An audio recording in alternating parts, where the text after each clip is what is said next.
September 19, 2019. The Trump administration has tasked NASA to return to the surface of the Moon to stay with the first touchdown happening in 2024. To describe this as a flight of fancy would be an understatement. It's not that the agency cannot get back to the Moon by that date, it just can't do it with an insufficient budget, and with the due diligence necessary to ensure no catastrophic results. The current timeline for the project, designated Artemis, in Greek mythology the twin of Apollo, which seems apt, is being driven by politics, not by carefully planned scheduling with built-in safety considerations to deal with the many risks associated with accelerated scheduling. The evidence is transparently there for all to see, and yet it is being ignored. There is no rocket at present ready to send astronauts back to the Moon. The Space Launch System (SLS) is well over budget and has yet to be test-flown in any iteration. Why it is even being built defies logic? The budget to build the SLS has ballooned with Boeing, the major contractor, demonstrating a woeful lack in its ability to deliver on time, having missed all scheduled target completion dates. A June 2019 report noted that the contractor was underreporting development cost growth since 2017, which should be a cautionary tale and red flag for the project. Why SLS was needed when the United States already had the Saturn V experience and technology well perfected, defies logic. Why not just build more Saturn Vs with added technological enhancements and improvements to meet the new mission requirements? After all, NASA plans to use the solid fuel booster rockets it developed for the shuttle program, as well as its rocket motors on the SLS. The Artemis plan involves deploying a space station in orbit around the Moon, the Lunar Gateway, which currently is still lacking a final design specification, let alone detailed costing, which of course will be understated as in almost every NASA project. There is a lack of ground infrastructure to support a return to the Moon mission. Nothing like the Apollo program launch center and vehicle assembly and transport infrastructure have received approved spending. The command module for the Artemis mission is Orion, also over budget, which was resurrected from a cancelled space initiative under the George W. Bush administration.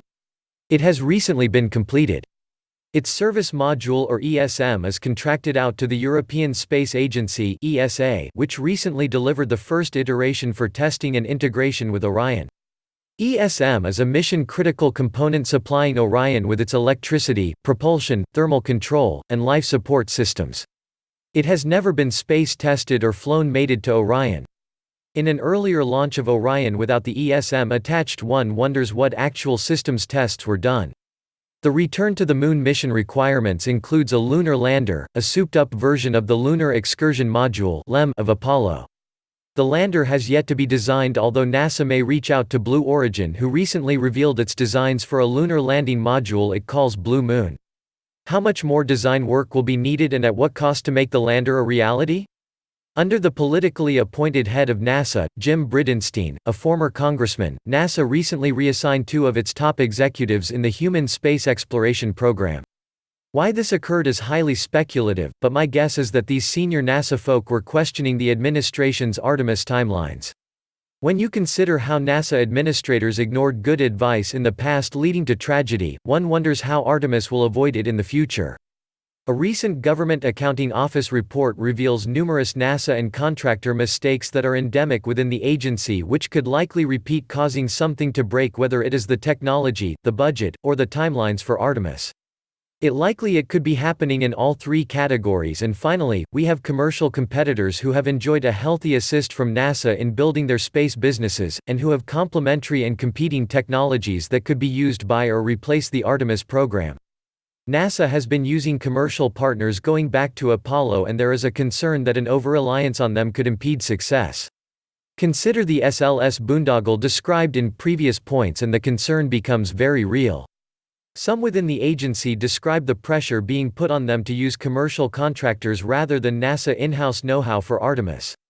And then there is alternatives to Artemis that could be delivered by commercial partners, such as launcher alternatives like the SpaceX Starship, or Blue Origin, New Glenn rocket, both capable of replacing SLS. A Starship mission would dispense with the need for the Lunar Gateway or Lunar Landing Module. A Blue Origin mission would use New Glenn instead of SLS, but would still require the Gateway and its Blue Moon lander to complete the mission. And for a lunar habitat there is Bigelow Aerospace, which has tested its inflatable habitats currently attached to the International Space Station and could supply a surface habitat version for prolonged stays on the Moon. Could any or all of these be better alternatives to what NASA's Artemis current planning?